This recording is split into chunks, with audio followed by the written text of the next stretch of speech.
Welcome to Staying in My Lane podcast. Today I have a guest and I'm going to let her introduce herself, and I'm excited to have her here. So, welcome. Hey, I am Sheanelle Rose. I'm a paramedic, hanging out with my girl, Lindsay. Yeah, how are you? Uh, yeah, I'm good. I'm good today. Yeah, you like the podcast so far? I do. Um, Thank you. I like listening. I like contributing. I actually work with your husband a couple times, well, Mhm. lots of times, and I like him a lot, so Yeah, he's really nice. he is. Yeah. And so, what do you do? I am a paramedic in Webster County, and now in Humboldt County. I have been in EMS for a longish time, almost 10 years. I started in Hamilton County, Webster County for a while at Fort Dodge Fire, and then I'm in Humboldt now. What got you into wanting to be a paramedic? I am a psycho adrenaline junkie that just really wants to be there on people's worst days. Yeah, that's why. Takes a special person. Yeah, something. That's Yeah, what it yeah. is. I went to school for EMS and then fire science, and then I kind of got out of it, but I like that adrenaline rush too. So, Yeah, it's a whole new world, that's for sure. do you like not having like the same expectation every day to day, like day to day? Well, I thrive in chaos. Me too. So organized chaos is my favorite thing ever. Yeah. And I like that the unknown is every single day. I never know what call is next, when a patient's gonna need anything. So Yeah, I like that. So, how is being in EMS on your mental health? How does that affect your mental health? um obviously the things we see are what people think about. It's always, people assume the graphics are the worst part. That's really, it's kind of, it's as sad as it is to say, that's not really the worst part. Mhm. But it definitely takes a toll on your mental health, especially like what I call the adrenaline dumps, where you're just exhausted. Um, the mental strain of like trying to figure out medications and what to do for this patient, how to get them, how to save them or help them in some way other than just rushing them to the hospital. Um, it's a lot more to caring for a patient than just, we're going to load you up and be a taxi to the hospital. Mhm. But more than that, the circumstances are the worst part of calls. Usually it's the dynamics of the call, like the reasons why, the outside details that are the worst. Yeah, yeah, I can relate to that. I was actually on a volunteer fire department for a while, so I saw a little bit of that. But then I ended up getting pregnant, so I kind of got out of that. But when you think about, family and balancing the career, how are you able to do that? It's actually it's been a struggle sometimes. My kids are just kind of used to mom needs a minute. Mm-hmm. It helps that my other half is just as busy and just as involved in the first responding world. So he just kind of knows when I've had a day or a bad call, need a minute. He kind of occupies those kids since they're little and don't really get it. But balancing, it's pretty stressful. I'm pretty involved in teaching the EMS programs at the college. I'm also Webster County EMS Association president. I'm also working on my bachelor's degree. There's a lot going on, so adding that extra element of mental health and the things that we do and see is a lot sometimes. For sure, you're really busy. So self care, what do you do for that? Is that a thing? Are we supposed to do that? I mean, Oh, I don't know so if you're supposed to, but it helps. oh, okay, it helps. Yeah. I randomly got a 2-hour massage last night, and that was pretty good. And yeah, so like That's it's really just the nice. little snippets of like, hey, I have a minute. I think I'm gonna do this. Mm-hmm. I drink a lot of Monster, which is kind of like my happy place because it's frowned upon to like drink alcohol in the setting of work and teaching. Yes. So Monster's my jam. Yeah. But yeah. That's good. No. How do you guys, with both of you guys being in the same profession, how do you guys balance each other, like having time for each other and then like also being able to kind of balance that like stress level between the both of you? It really helps that my other half is so cool, calm, and collected. He's definitely the calm to my chaos, and he just kind of understands. So he takes a lot of like the kid load off when I've had a day, but also it's in reverse. So if I know he's had a day, I kind of take the kids on no matter what's going on with me if he's had a worse time. We really prioritize like date night as much as we can, which only happens usually every few months, but Yeah. sometimes. And after the kids go to bed, that's kind of like our adult time where we just talk about life and things. So we actually have an app where, like, for couples that we answer different questions on. Andrew and I've done that. And so, like, we've kind of connected more on that. Yeah. Being brutally honest, we know areas of like how we can pick up from each other. So. Yeah. Yeah. And it's convenient because we're not always around each other, so we can't always talk about things, but our phones are right there. So. Right. No, I like that because I think it's really hard to balance, like especially with my husband being in law enforcement and me being in social work. We all see a lot of the bad, like the really rough times. So I think balancing that out and prioritizing the good things is really important. And being able to help each other out. We take frequent trips to Sam's Club, and that's our adulting, and we love that. So that sounds really nice. Because we're lame, so it's okay. That's okay. Yeah, no, I think that's really cool that you brought that up because I think a lot of the times we kind of get stuck in that like cycle of not being able to prioritize each other, and then we just kind of like fall into a pattern. I feel like I'm pretty lucky because I do have another half that like understands the first responding world and like the load that it takes. But not every first responder has that, even in their partner or their family. Yeah. Especially in volunteers who don't, they just drop what they're doing to answer a call, and it could be literally anything.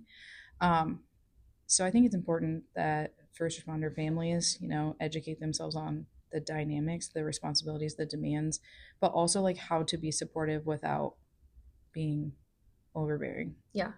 Or like naggy. I actually did an episode on that where I talk about like wives or like women. Sometimes we can be really naggy towards our husbands, and I'm not that way with Andrew anymore. I used to be at the beginning of our relationship, but we also lived apart. So that we lived 4.5 hours apart after we were married. So I think that's something like a lot of people can have more education on, or just more, I guess, talking about that situation where don't nag at your partner, especially if they're in a position like that, because that's going to make their mental load even worse.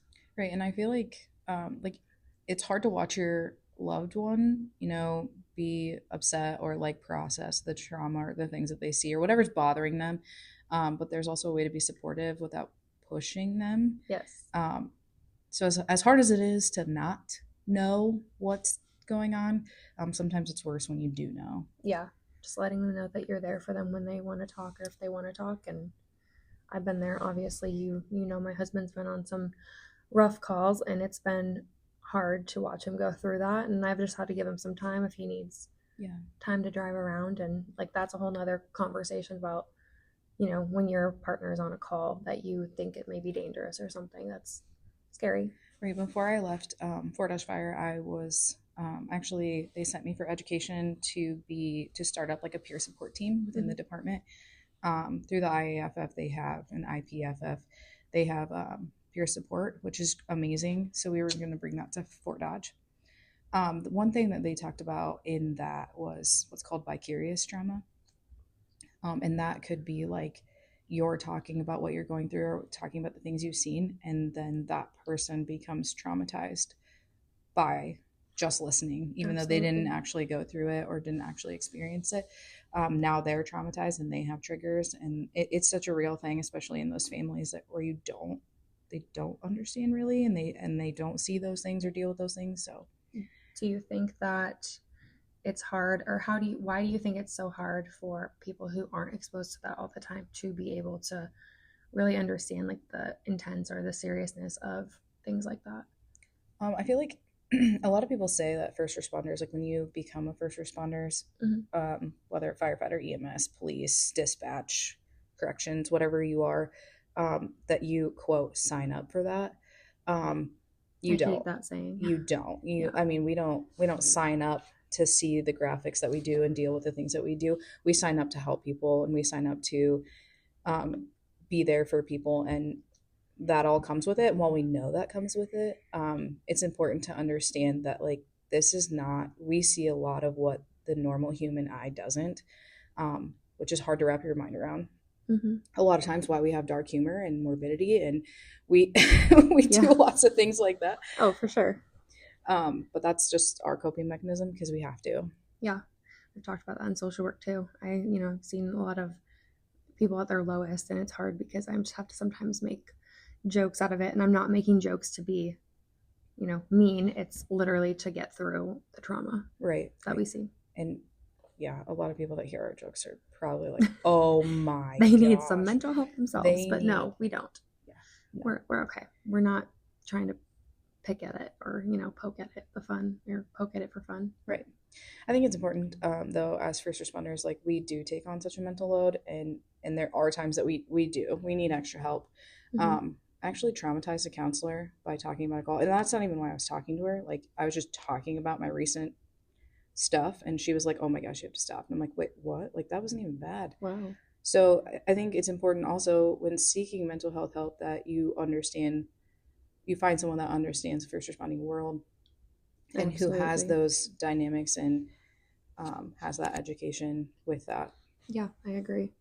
I think it's hard because yeah, like you said, that vicarious trauma and yeah, There, there's not a whole lot that do, especially in our area up in rural nowhere.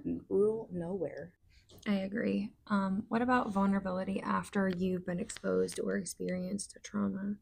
I think it's definitely important to understand that as stone cold hard rocks is what we're supposed to be. Um, there we might not be anymore, and something, whether it be another call and continuing to work or something within the home or something around might trigger that some kind of feeling within that first responder, especially having that trauma. I think it's also very important to know the difference between post-traumatic stress and post-traumatic stress disorder. Mm-hmm. Post-traumatic stress is very normal for everybody, especially in our field where we encounter literally everything. But recognizing when those symptoms have lasted too long, and when it's time to reach out. Um, I hate that there's a stigma on mental health all around, but especially in first responders because, well, we're supposed to be strong and we signed up for this and that we should just expect these things. And that's not the case. Right. So being vulnerable for us is a big deal because we don't like that. We're strong. We're not vulnerable. We don't do that. It was very important that after trauma that you seek help or at least express some kind of vulnerability because we all are vulnerable after trauma for sure. How long do you think, like with PTSD, how long do you think it's normal to experience those things, or like an example of how long for someone that who's experienced that versus like the actual diagnosis of PTSD disorder? So post-traumatic stress, obviously everyone's different. Everyone handles situations different. Mm-hmm. Things that bother me aren't going to bother my coworkers, vice versa. But post-traumatic stress, typically, lack of sleep and even physical signs like nausea, headaches, those kinds of things, flashbacks, typically should only last, a couple weeks. Mm-hmm. Usually after like a month or so, that's when you start reaching out for that extra help, especially intrusive thoughts and things that are a little bit more severe. Professional help for sure. Yeah. As far as when it becomes a disorder, I feel like that is also varying, whether medication help, counseling help, but some of those are even lifelong, and Yeah. that's just how it is. Well, and how do you normalize to the public that this is normal for first responders? Because, like you said, there's a stigma around mental health, anyways. But how do we kind of help the public understand that it's normal for first responders to experience that, whether it's police or fire or EMS? I think the public really I mean, for the most part, understands like, oh, you're a first responder. Wow, you've got to see a lot. Um, but like I said, we're supposed to put on this stone cold rock shell that we handle it and take everything, read it. But I think it's important that they are able to recognize that when someone does need time off, when they do need time off, that it's not quitting, it's not giving up, it's not failure to your community, it's not failure to your coworkers. It is an essential. mental health is just as important as our physical health. And I think that, we take physicals all the time, and we, check in on our heart and all these different things. But I think mental health, it should be on the same page as that. I couldn't agree more. I agree with that a lot. So when you think about first responders' mental load that they carry, how does that look and how does that carry over into your personal life or your home life? I think the biggest thing that for me is, having a family. Especially my views have changed since becoming a mom.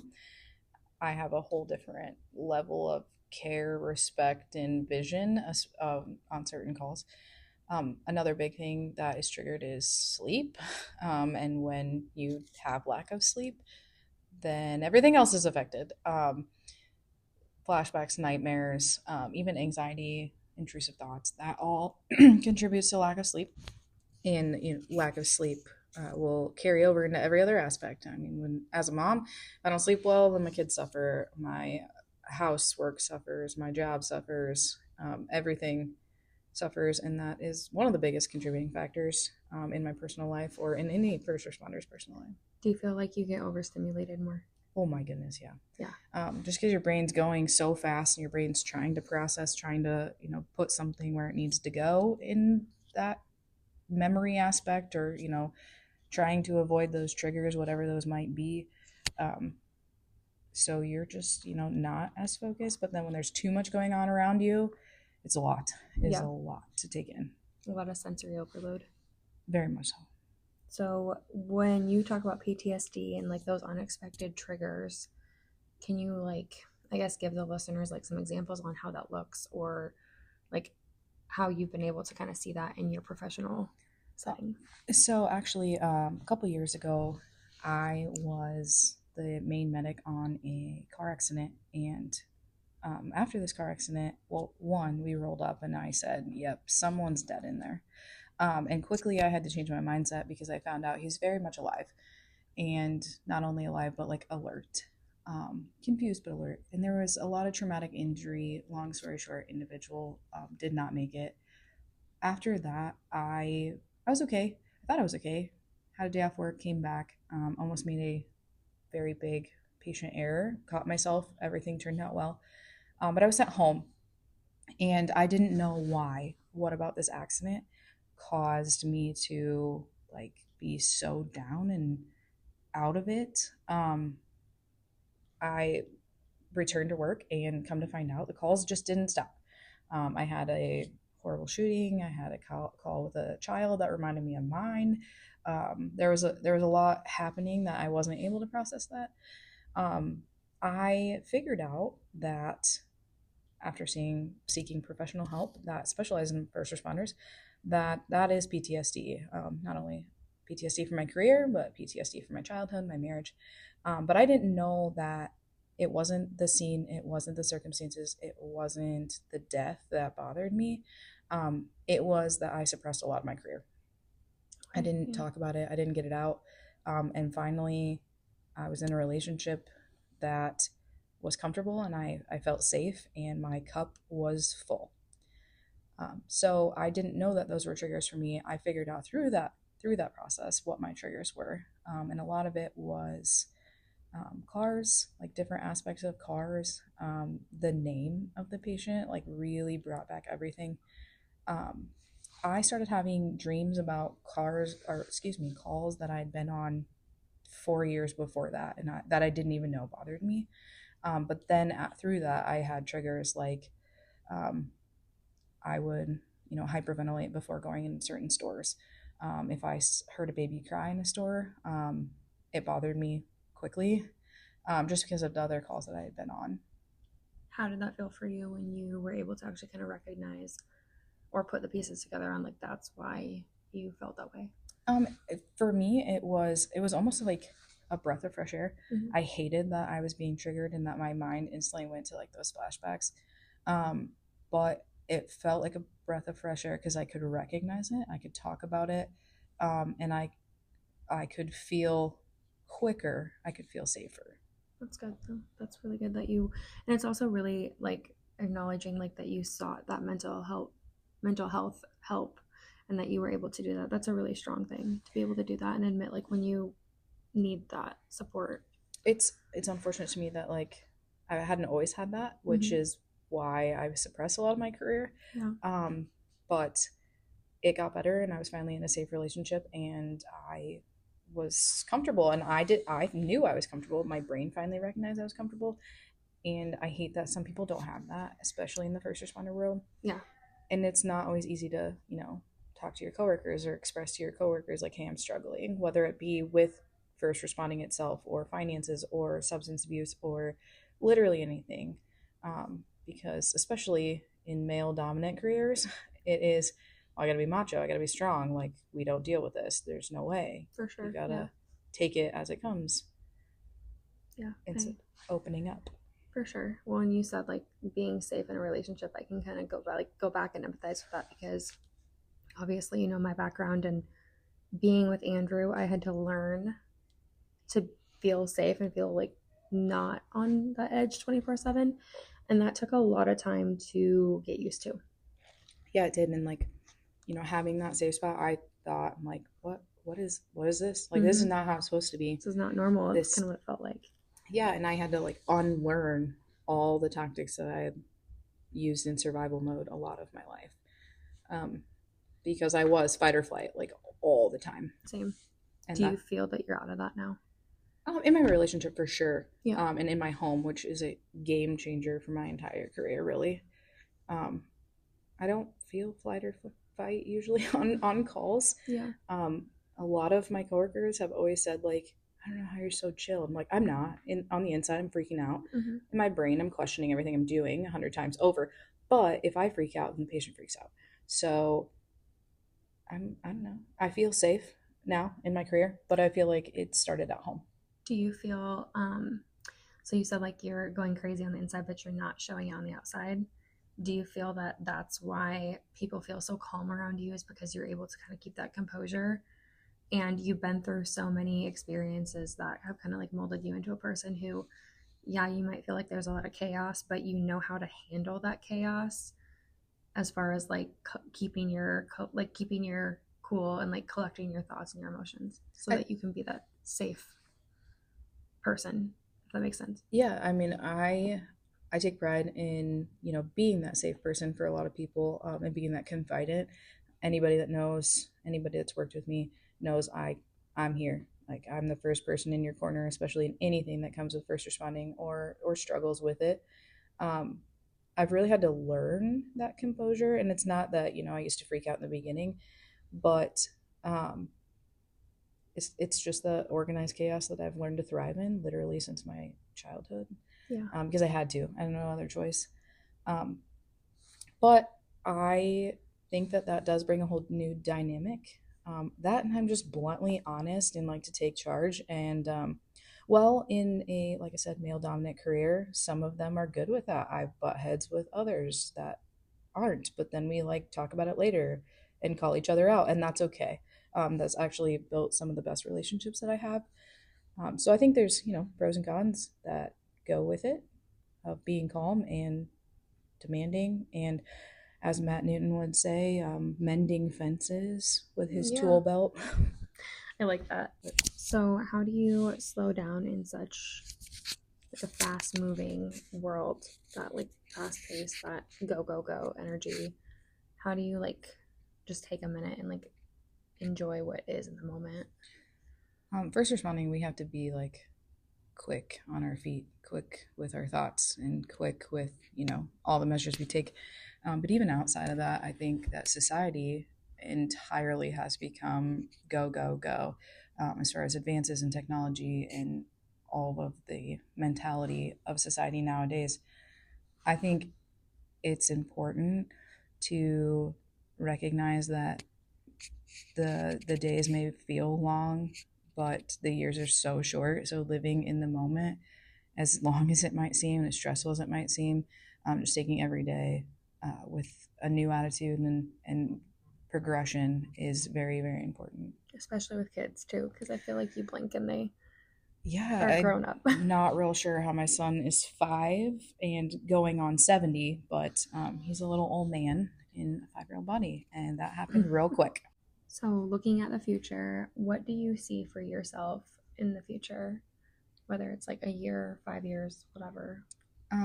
I hope, I mean, as far as my career, especially in healthcare, my goal is to become a PA, which almost done with my bachelor's degree, so I'm right on the way.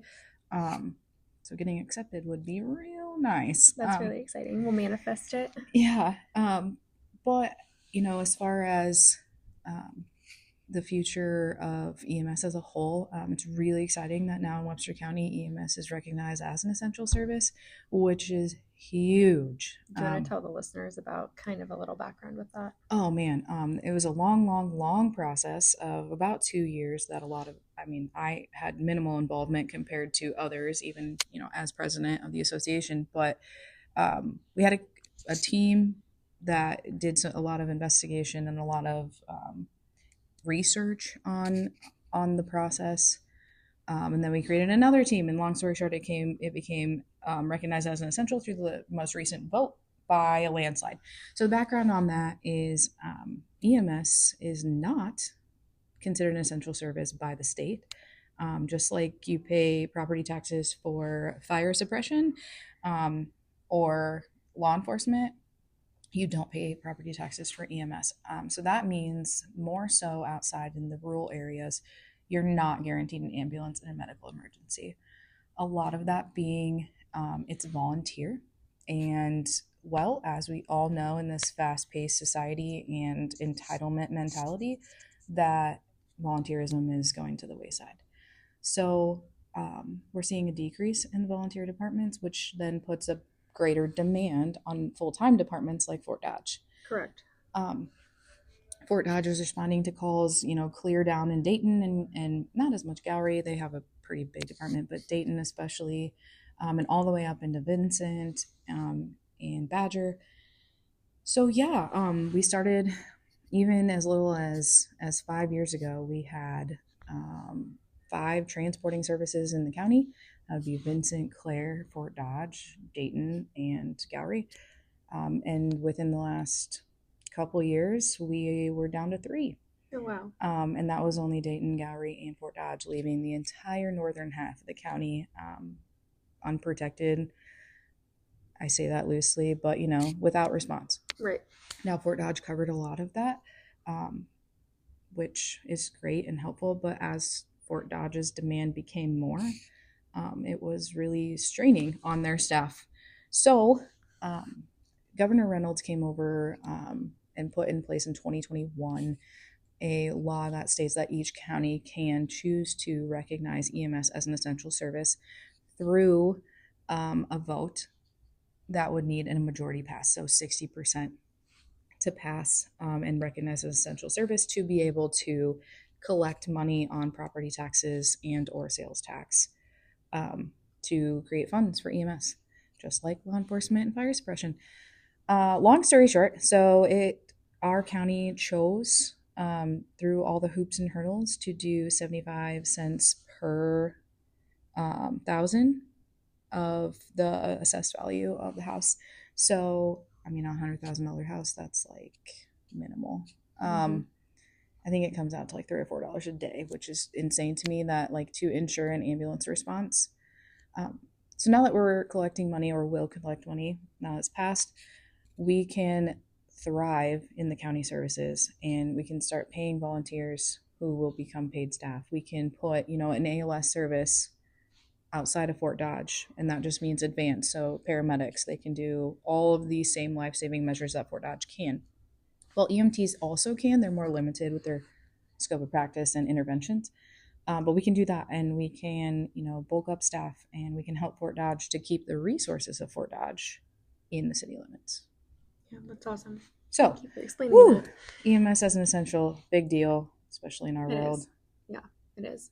What do you think about how the community, and I'm only asking because you'll know why I'm asking, with law enforcement, there seems to be a more negative response when they want more things, but EMS is more positive, and that's not a dig. That's just, you've seen it, reality. Yeah, I think that I hate it. I hate it a lot, but I think this world has become like the I hate cops. It's their fault. Yep. So I think that people are more resistant to wanting to give law enforcement more, even though it is the demand, because we only see all the negative stuff when it comes to law enforcement, which is, like I said, I hate it. I hate it. It's terrible because there's so many helpful and good aspects that you don't see. You don't see the police officers, going and helping all of these people. You only see when they do something wrong, or you only see the bad calls. When you look at fire and EMS, it's all about heroism. Like, they saved so and so, and look, they run into burning buildings, and they did this, that, and the other. I don't think that the media has helped with any favors of the police department. So I feel like that's transitioned into a lot of the mentality. Well, yeah, and ever since I feel like a lot of movements have happened, I think it's just more of a negative view on that particular career field. Yeah, for sure. Which is hard. I feel like the more that police officers are having to protect themselves, and the more common that weapons and deadly weapons at that are becoming, they're having to use their tools a lot more. Nothing's changed. They've carried guns forever. They've carried tasers forever. They've carried all of their tools forever. They used to carry batons. Batons too. I mean, and that's nothing new, but now society is responding with the same way. So they have, at the end of the day, they have a family to go home to, and their life is very important. Yeah, I agree. Not that individual's life isn't as important, but they have to protect themselves, because they can't help anybody else if they aren't protected. We're gifted with the gift of choice and free will, so sometimes, and obviously with mental health issues, that's not always easy, but I want my husband to come home too, and it's hard. Yeah, you said you've been on calls with my husband, so he's pretty chill. Yeah, he's a good person. Yeah, he's very cool, calm, collected, and he's got some raging RBF that might scare some, but he's real nice on, from the discussions I've had. Not the RBF. Yeah, and no, but he has a cool mustache, so Well, yeah, man. Shout out. Easily approachable. Mm-hmm. I agree. Maybe he should have been a firefighter with that mustache. He should have. No, I'm kidding. He's way better as a cop. I know he likes the comfy chairs and things like that over it. Oh, so does he like the comfy chairs more than donuts? Because I think so, probably. Maybe you should switch. You heard it right from the podcast episode, Andrew. Yeah, because that's that's all firefighters do, is just kick their feet up and wait for the next one. I feel like it's like you guys are pretty busy though, so. Yeah, Fort Dodge is definitely busy, and they're almost 5,000 medical calls a year. That's a lot. Humboldt has only gotten busier, taking on all of Trinity's interfacility transports. Okay. So that's huge. I mean, we're all getting busy. I actually had a patient tell me a few weeks ago that a monkey could do my job, so that was great. Oh, yeah. You should hire one. Yeah. Just get one from the zoo. So, yeah. He was just upset that he thought I was upset that he interrupted us playing cards by having to come pick him up. And I was like, no, I'm not a nurse. No, thank you. No dig at my nurses. That's funny. Nurses are amazing, and I have lots of nurse friends. I wouldn't want to do that job, to be honest, though. Being a nurse? Yeah, no. Ooh. No thanks. There's been a lot of physical assaults and stuff on them lately. I've seen that in the news a lot. Yeah, for sure. More common. That was a big dilemma in my life, but I decided to be a cool kid and be a paramedic instead. Yeah. What's the best part about being a paramedic? I think the best part about being a paramedic is just having the sense of humor I do. I don't know if it's just me personally, but I can just be like, that's not that bad, because I think I've seen worse. Just having the outlook, like, every day is a blessing, because I've seen so many situations where it's been devastating. I like having, I've learned that mentality, and I've been really grateful. I think that's great. It's like a whole new level of pride when you wear your uniform and step into that truck to organize your office for the day. It's an indescribable feeling, really. Yeah, that's a good way to describe it. But it's the hardest part. Hardest part about being a paramedic is some of the situations that we encounter. And while that might not be the hardest part, sometimes we work a lot of overtime. We work a lot of hours for very minimal pay. Actually, I think the public would be pretty surprised at the average pay of a paramedic. But I think that's so hard, is like the mental load, having to know so much, as far as medications, airway, the heart, cardiology is the meat and potatoes of us. Do you feel like having to, or did it take you some time to get used to like making those decisions like in a split second? Yeah, it does. It comes with experience. It comes over time. It comes with different calls. We do fail, and I think that, staying humble and learning from those failures, is one of the most important things. I tell all my students, the day you think you know everything in this career, is the day that you should exit. Medicine is ever changing. Healthcare is ever changing. There's always new studies and standards and different things.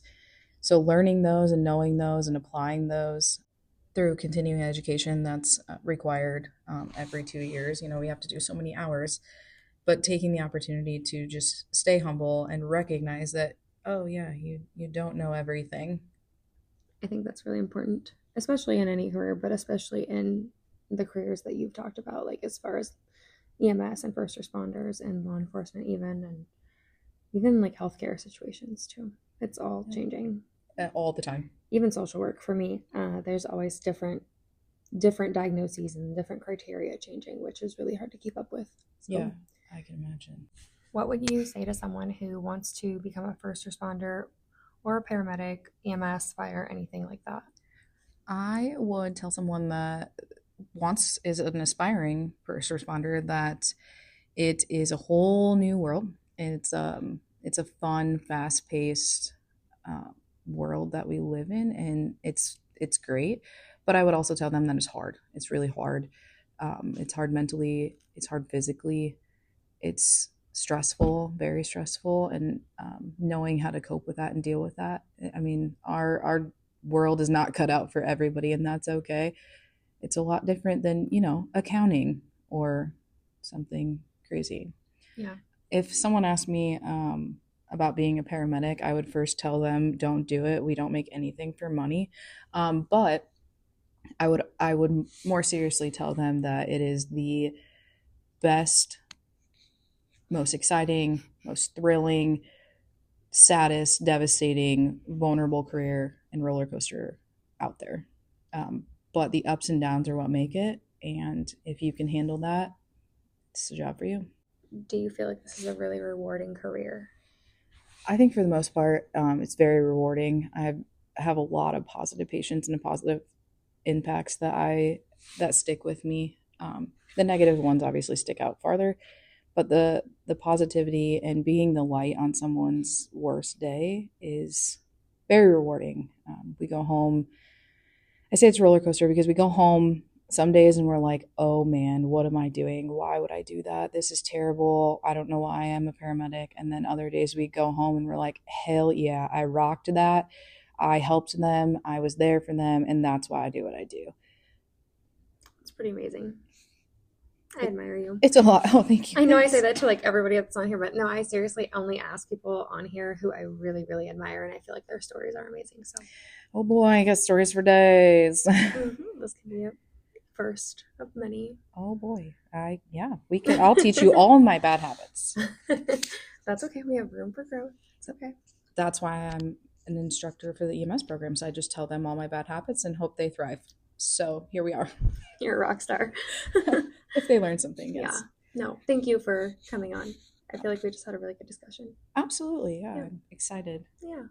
Awesome. Excited to be back sometime. Yes. Maybe we can get Andrew to join in on the first responding discussions because he's cool. Awesome. And then my other half is Webster County Emergency Manager, volunteer firefighter, EMT, assistant chief of OTHO, commander of the reserves. Basically, I call him the trifecta. Perfect. Of first responding. We can have them both on together. Oh my gosh. Make them do it. Yeah, I agree. Twist their arm because we're so controlling. Yeah, so controlling. Controlling. They can't do anything. No, but that'd be fun to have, like a little table discussion. Powwow. Yeah. So, well, anyways, thank you so much. I think you're amazing, and I was glad to have you on. Oh, you're so sweet. Thank you. See you guys later.